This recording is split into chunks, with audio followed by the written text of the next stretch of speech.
may have appeared close, but it wasn't. For the most part, Pakistan were in control. They were just providing a bit of entertainment, just a few flutters. But at the end, 128 for 5, 18.1 overs. It was a clinical finish.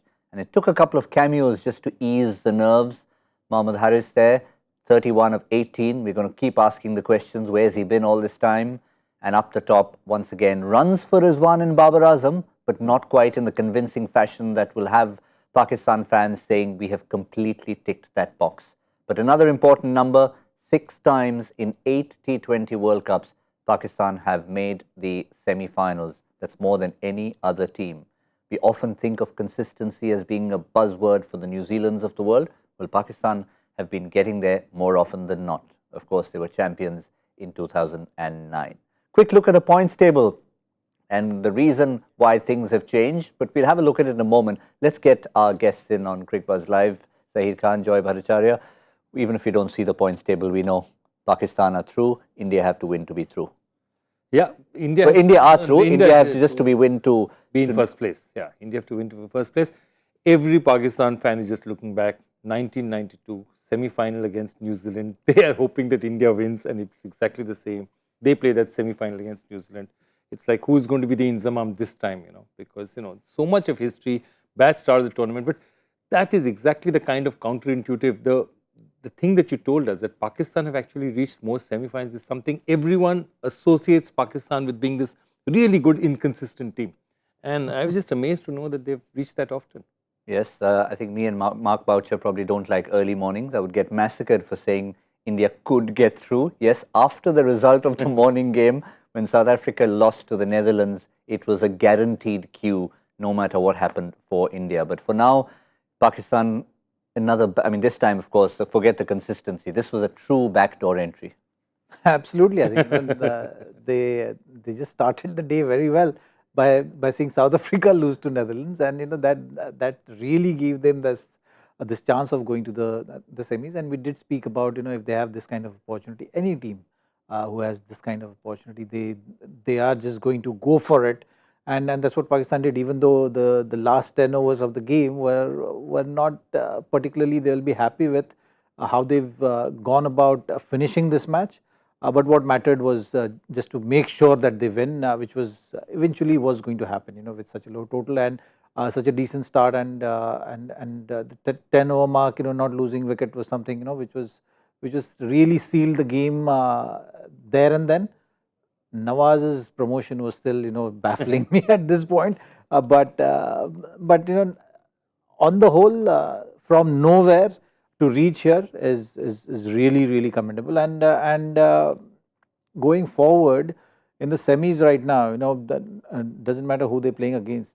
It's just that from nowhere you've got this opportunity. You can't really take them lightly now. So that is something which, if they're playing against New Zealand, they'll be thinking about that for sure.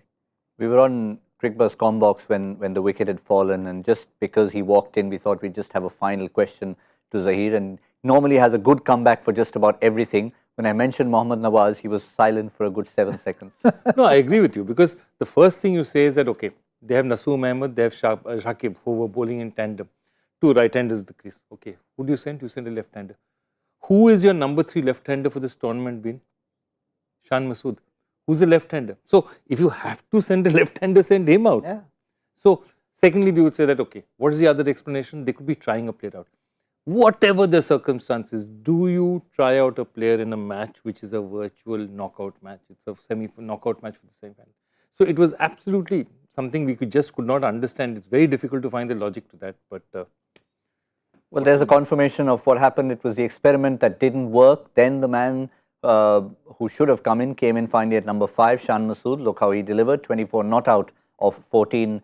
And the cameo from Mohammad Haris gave them virtually a sight of the finish line, 31 of 18. So Pakistan going through, it means that, as I said, backdoor entry. When everyone woke up this morning, it was assumed South Africa would get over Netherlands. They would get to 7 points, and that would have meant the elimination of both Pakistan and Bangladesh. Now, with 6 points, Pakistan, for the moment, sit on top of the group. India, well, they win and they top the group.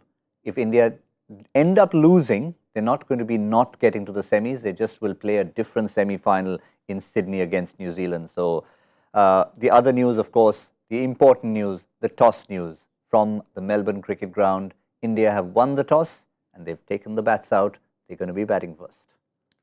Not surprised. Not surprised. This kind of match, they just need to win. They need to put a decent total on the board.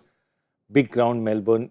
Spinners will find it easier to defend. I think batting first has become the template for this tournament, and I think everyone is following it right now. Well, interesting. Even though it's not a must-win game, you need to win to ensure that first place. I don't think India would mind one way or the other in terms of preferences, but they have gone with a change, which Rohit Sharma has mentioned in the toss, is to give somebody game time in the form of Rishabh Pant. So DK sits out, Pant gets in, no injuries involved. It's just a change to give Rishabh Pant some game time. Interesting. and is this the tactic or the strategy now going forward before that that big semi-finals? You cannot rule Rishabh Pant out. The pressure has been building, and this is a great opportunity for Rishabh Pant right now. If he really goes out there and makes use of this opportunity, I will not be surprised if they decide to change whatever they've been doing and trying Rishabh Pant in the semis as well. Yeah, that could be one that you can't really say that upfront, but it could just be we are keeping our options open. Knockout games coming up, big semi-final coming up in all probability against England at the Adelaide Oval. And if Rishabh suddenly finds some scintillating form, you then have that choice to make come the morning of the game. Yeah, I was just thinking, because the only thing that strikes me, so they've not said any niggle or anything, right? Not at all. So the only thing I'm saying is, perhaps when you have a situation where your totals are the 180, 200 type totals, then you need a finisher like DK who finishes at 200 at a strike rate of 200, 10 in 21, 21 or 23. Right now, this tournament is a tournament which is not about finishers like that. You're not getting finishers like that. Instead, what you're getting is 150, 160 totals are winning totals. That's what we've seen through this tournament now. Especially now coming on as the pitches are wearing, it's coming closer and closer to that 160 center, even at places like Sydney. So what I'm trying to say is that in circumstances like that, a solid batsman who can bat 8-10 overs and maybe score at 135 may be something more useful than having a guy who can take you to 200, because this is not a tournament for 200 kind of totals. So that is the only one logical explanation I can think of why they're choosing to go with a more pure batsman as it, because DK right now is a designated finisher. He's comfortable coming in 15th over onwards. But he's not the kind of person who you want to send in the 7th, 8th, 10th or 11th over. Yeah, and maybe, he hasn't had enough opportunity in this tournament to show what he's capable of, only because of what Joy said. The opportunities haven't presented themselves because of the nature of the totals. Well, I'm just curious around Rishabh Pant, and how he's going to approach this innings, if he gets that opportunity. Because, when you are a sort of a talent which Rishabh is, and the kind of X factor which he possesses. So if you've been out for so long, that hunger sometimes is there to show that okay, what he's made of. And I think that really is something which I'm curious about, and I really hope that he does get a proper opportunity and showcases that, and India decides that when the day it really matters, they do this change. But I was not fully convinced with Dinesh Karthik's move. Yes, the team management believed in that and they were planning for that. But in this tournament as well, if you see, you are not seeing exactly what you were getting out of him. Dinesh Karthik did get some opportunities where he could have made that impact. And if the kind of pressure which he's walking into bat with, which is a expectation of a finisher, he did get those opportunities against South Africa as well, where he couldn't really capitalize. Surya was the only guy. So you got to judge someone on the basis of that. If Rishabh Pant right now comes to the party and shows that he's ready and he's actually been itching to go out there, then you should just make that change. You should just make that change, because that one change might go a long way when it matters the most. Yeah, look, I'm also self-confessed fan of Rishabh Pant, just because of the sheer quality he has. How many people have scored runs outside India the way Rishabh Pant has, even in Test cricket? But I'll tell you one more thing. What they also might be thinking of, and you think about this, is that who's your left-hander in the top order? So far they've said that Akshar Patel is a floater. Now, Akshar Patel is a floater, maybe good against some countries, but I think bowling attacks of the quality of maybe England or Pakistan, Akshar Patel may find it very difficult to hit the likes of Rauf or a Mark Wood. For an Akshar Patel to come in the middle order and hit players like that, perhaps he's not exactly at that level yet.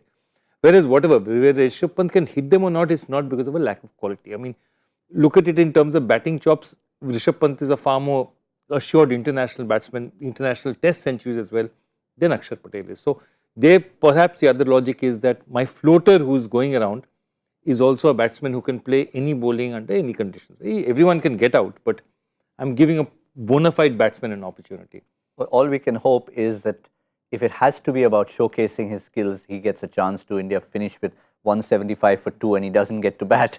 That would be a bit of a tragedy. You'd at least want him to go and play 10 balls, if not more. Well, that the game is going to decide. You're batting first, depending on what kind of tactics you're going to be using. But if you've gone in with the thought process of giving Rishabh Pant some game time, even if you get a good start, then you will see Rishabh Pant walking in. I think that's something which I am expecting. It's basically very simple. You had the opportunity to give someone like Yuzi Chahal also game time, but you've not chosen to do that, right? So because you are debating this spot, because there is a chance that Rishabh Pant will be playing in the semis, that's why you made this change. Otherwise, you've not seen Indian team do any changes. So I think it's a good change. It's a positive change. It's something which will be adding to the team when you're looking at the semi-finals and the attacks which you will be facing in the semi-finals. You have those spinners also bowling in the middle. If you're playing England, then you have Rashid, Moeen Ali, and the third Livingston as well. Who bowls. So these are your options, right? So you will be using Rishabh Pant maybe as a floater if required to break that monotony of all the right-handers. I think it's a good positive change.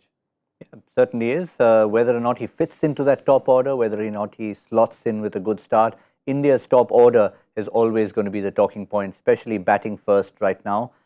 Just have a look at these numbers, highest score in this tournament so far, and it's not surprising that we see not just Virat Kohli's name up there, but an asterisk next to every single innings, 82, 64, 62, and I think that's been the real celebration point for Indian fans. Yes, you love to see Virat get runs, but he's been getting runs and staying for that handshake.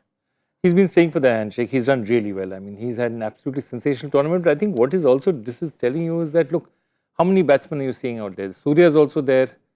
KL Rahul is also there. And whatever it is, Rohit and Rahul may not have got matches against big countries, but they've got big innings. They've got 50s in this tournament. That's really important for India because that means that at least they're also feeling slightly more settled. So if you've got 5 batsmen out there who've scored runs for you, that's nothing is better for India than for everyone to have at least one good bat. And then you have 2 guys who are really in form, obviously. At this point, our form batsmen are Virat Kohli and Surya Yadav. But all the others have also got 50s, and that's important for India. Yeah, and the one box which needed to be ticked, which was KL Rahul, all the questions were being asked. Just before it got to that stage when you really needed to put a question mark on it, he came up with that beauty. I think all the batters, you look at that batting lineup, all the batters have got that game time and they have scored runs. So going for that semi-finals, I think you are well placed. Your unit is something which you can look at the batting unit and say that okay, fine, we've ticked all the boxes, everyone is in good nick, they've had that game time, and come the big day, you just need two to fire. So that is something which is always a good position for any team to go into a knockout game or to go into the most important games coming up. I think from that point of view, you're nicely placed. Yeah. Also, the guy who's not there in that list, Hardik Pandya, got 40 runs. Absolutely, and because of that Virat's magical stroke, it's inevitable. I mean, almost like Dhoni's 6 in the 2011 World Cup final. Because of that out of the world stroke from Virat, we kind of forget Hardik's role. Absolutely. So that's what I'm saying. It's not just these 5. I was just thinking who's missing in the top order, and then I said Hardik, but Hardik's also got runs. Yeah. So I think everyone is set, everyone has runs, everyone has bowling time. I mean, that way they're set as a unit. Now it's just a question of how they turn up on the big days. Yeah, preparation-wise, you couldn't ask for better. on the eve of a knockout game in that sense. This is the final group game with qualification already assured. That's the most comfortable position to possibly be in. You can truly say this is preparation, not that you want to think of losing as an option and then almost changing your opposition, play New Zealand in Sydney instead of England in Adelaide. I think India pretty much know that England in Adelaide is what they need to be preparing for. But from Zimbabwe's point of view, well, they've had their moments in this tournament. Beating Pakistan, there were a stage when they could have gone on to beat Bangladesh after that. If that had happened, then they would be a genuine semi-final contender at this stage. But yeah, the inexperience, especially at that last stage of the Bangladesh game, cost Zimbabwe a little bit, but they'll still feel that they've had enough to contribute to this tournament. I think they started so well, and I mean that victory was absolutely amazing. How they held their nerve against Bangladesh. I mean, when Bangladesh gave them that chance again with the wicketkeeper going ahead of the stumps, you'd think this time they'd convert it. They were a very dangerous team throughout the tournament, and again, we're talking about a team from which has literally come back from nowhere. Dave Houghton over the last 6-7 months to a year has really changed the outlook, and we were discussing this before also. This is perhaps the best kind of pitch for a Zimbabwe team. The best kind of conditions, conditions where there's bounce, there's a bit of pace in the wicket, the kind of bowling they have, the kind of batting they have. These are the kind of pitches that suit it. So they've done well in the tournament. There are some matches, of course, I mean, they should have put it across the Netherlands. But, the Netherlands proved after that their win against Zimbabwe was not an accident. South Africa will remember that today as well. Yeah, by right, they should be on 6 points by now.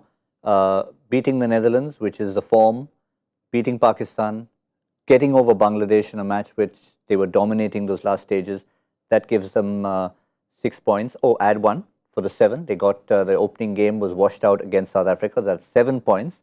So as we had said earlier, they would have come to today's game with India on 6 and Zimbabwe on 7. That would have been a turn up for the books. As it turned out, this couple of losses meant that they've stayed on 3. They're bottom of the table. They're likely to stay exactly there, and they'll be thinking possibly of qualification in the future, unless, of course, rankings change things. But terms of playing 11, Zimbabwe possibly again, in a different sense, looking to give everybody in the squad a go, have made a couple of changes. And there you can see Wellington Masakatsa comes into the team. He's had a bit of experience being part of the setup, and Tony Munyonga also gets in there. So Luke Jongwe doesn't find another game in this, neither does Milton Shumba. They've got 1 batsman, 1 bowler going out, couple of replacements coming in there. But I think the key really for them once again is going to be Irvine, Sean Williams, and the man who can do no wrong, Sikandar Raza. But he needs to do something right in the Super 12 now.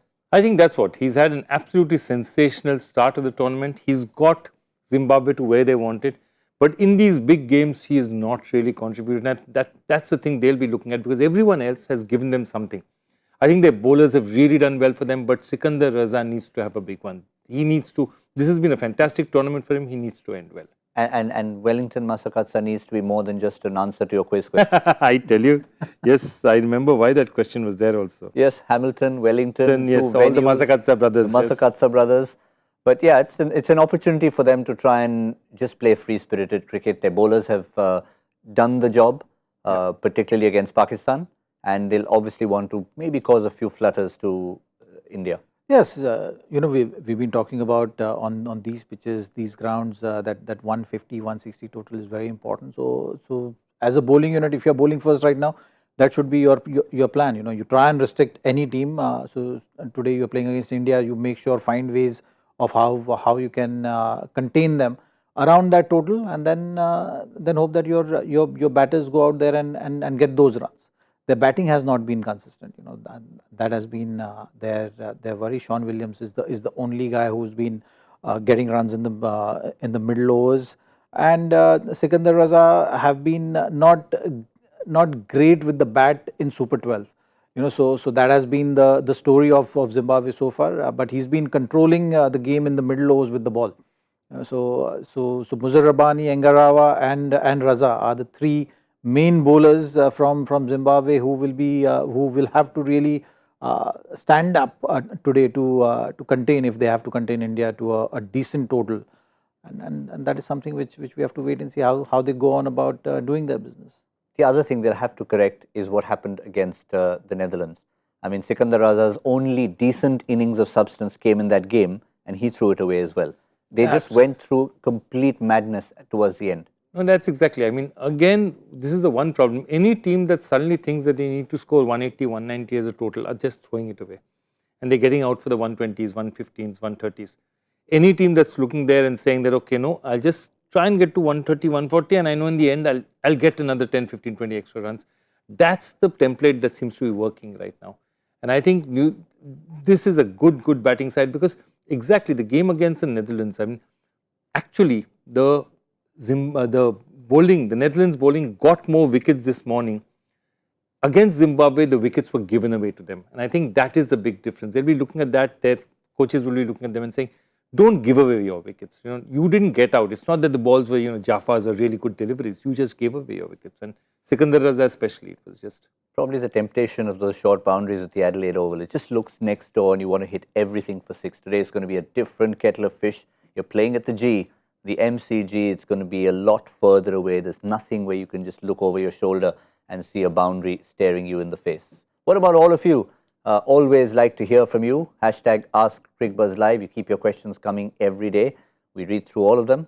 And this is the one we've selected for this India versus Zimbabwe look ahead. And this comes from Ankan Mishra.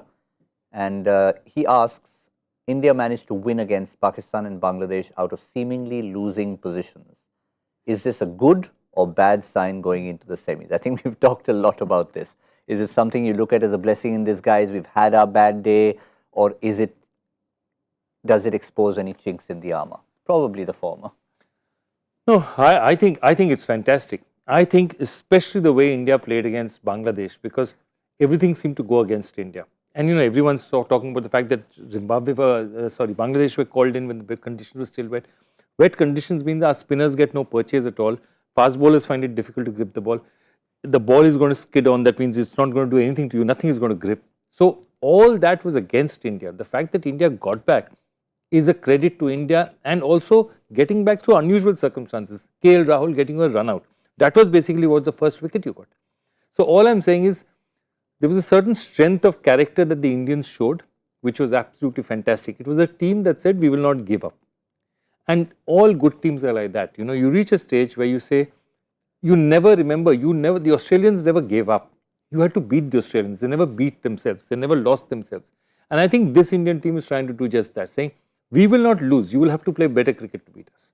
And I think it's a really, really good sign that India is playing this way. It's a great sign to be tested the way they were and come through the tests. And you were tested on both fronts. Joy referred to the Bangladesh game, when you were tested as a fielding unit, when it looked like it was running away from you. Yep. And in the Pakistan game, you were tested as a batting unit in a game where the equation was pretty much out of whack. Well, what matters is you're winning, so that is the most important thing, and you're finding a way of staying in the game. You're finding a way of coming back in the game. If you look at the Bangladesh game, actually you didn't think that the game is going to be so close. It was Litton Das who actually put all the bowlers under pressure. You thought that, okay, batted first, got the runs on board. This should be an easy game for the bowling team to defend the total, but wasn't the case. Rain interrupted, changed revised the target. So all those things you have to basically get to a position where you are respecting the format. You know that anything can happen. You've seen all the other teams also, lesser teams beating the strong teams. Also kind of gets you into that zone that, okay, this format is like this. You can't really take it for granted, and you got to play good cricket through and through. There will be phases in the game where you have to absorb pressure, and how you do that is going to define you as a team, as individual players, and that is something you've seen from this team right now. So that is important, to have those close games, to kind of stay in the processes, and what gets you out of that those pressure situations is something which always helps you going forward. So yeah, from that point of view, Pakistan and Bangladesh game were actually the most important games for Indian team right now going in the semis. To have those under your belt, have those kind of games, the game time of those games, the pressures of those games is surely going to help you prepare better for the semis. Yeah, I mean, you couldn't ask for a better. If you look at the 4 games, you've had a tough emotional win. You've had a tough win from circumstances where it was almost out of control. Then you've had a not so convincing win against the Netherlands where you could have scored a lot more, and one loss. Now it's probably the law of averages says on logic that you're going to have a thumping win against Zimbabwe. So take all the 5 boxes and go into that semi-final. But all in all, when you talk about winning from tough situations, we've got a couple of gentlemen associated with a couple of franchises who have known to have come from behind in many situations. I'll pose it to both of you. I mean, sometimes being slow starters, or even being in a situation you're 0-5 having to turn it into 5-0. Yeah, look, I think the big thing that happens, and Zach will know much more than this. In say when KKR went on a roll and won 9 in a row in 2014, what happens is when you're really playing well, you just look next match, next match, next match. The big secret about it is never looking far, because moment you look up there, you miss what's right in front of you. So it's always about what's the next match, what's the next match, what's the next match. And it's exactly like, as I was telling somebody today, it's exactly like quitting smoking. If you ever want to quit smoking, don't say I'll quit forever, because it seems forever is like too big for you. You say I'll quit today, let's see tomorrow. Then tomorrow you say, okay, let me try 24 hours and let's see what happens after that. So good teams, when they're in that place, they have tunnel vision. This is the match in front of me. So a good team today in the Indian dressing room, they will not even be discussing semi-finals. They'll be discussing Zimbabwe, this is what we have to win, this is what we have to do today. When this is finished, we'll think about what happens against England, hopefully. And then we'll think. So the great thing about ever playing or going on streaks is not looking too far ahead. Yeah, I mean, you think of the multiple titles, not all of them have come with a smooth journey for say, Mumbai. Well, you look at the tournament, right? And once you are there in the top 4, it's just about having 2 good days, right? Whatever you've done leading up to that is not something which you should be thinking of. You can be playing really good cricket, you can be playing bad cricket. Like you look at Pakistan also right now. It doesn't matter how they've got there. Now it's just about having 2 good days, and the cup can be yours. Similarly with New Zealand, they've been playing consistently good cricket in this tournament. But now, does that assure them the spot in the finals? No, you still got to go out there and have a good day, and then think of having another good day. So all the 4 teams which are going to be in the semis, and that's the dynamics. So you're talking about IPL or the tournament like World Cup, that stays the same. You get through the league phase. When you are playing the league phase, you don't think about the semis and finals. When you're in the league phase, you just think about what is in front of you, like how Joyda was saying, it was spot on. Just think about the game, get over that, move to the next one, get over that, move to the next one. But now after today's game is over for the Indian team, then they'll be thinking about okay, now it's just about having 2 good days, all the processes, everything have to come together on those 2 days. That's how the tournament is. And that's why I was actually mentioning in the morning that how important it is for anyone to stay in the present. The individuals who are going to stay in present are going to make the impact. The teams as a group who is going to stay in that moment, do whatever is required in that moment, is going to have the impact. The teams which are reacting to the situations by going in the past or going in the future are the teams which will be struggling, and that is what the knockout phase is all about, and you'll see that. So the 2 semis, I'm looking forward to just analyzing from that lens of which team, which individuals have stood, which individuals have stood out than the rest, and I think the story will be the same. Yeah, once again we can cite the example of 1992. It really looked as if the co-hosts New Zealand were unbeatable, and it looked as if Pakistan weren't even going to get there. What happened, of course, changed the course of history. Quick reminder, it's India who won the toss at the MCG against Zimbabwe. They will bat first. One change, Rishabh Pant has come in for Dinesh Karthik. Couple of changes for the Zimbabwe team as well. Wellington Masakadza comes into the playing 11. That's just leaves us with enough time to get in a prediction. I know we've been very conservative with it, but this time I'm going to go first with a big number. I'm going to go for 200. Oh, big I'm going to call. go straight for 200. Zach? I think 180. 180 is a good number. We've been seeing the conditions. We've been seeing the pitches. Fair enough. I'm just And we've been. I'm respecting Zimbabwe's bowling lineup as well here. I think they have enough firepower in them to be able to contain. Even if India gets on a roll, I think it's going to be 180, 185. I don't even need a visa. Yeah, it doesn't. Yeah, exactly. 172. I'm going to go for 172. And the reason I say it's a big ground. It's a big ground. Hitting it out of the ground is, it's not always easy. It's bigger boundaries. This is not Sydney or Adelaide where the sides are short. It's a big ground. You'll have your work cut out, and I feel it'll be difficult also to hit our spinners too hard. It's not going to be easy to loft our spinners out of the ground as well. So I think they'll be thinking conservatively in terms of total setting as well. All right, maybe it was just the early morning start.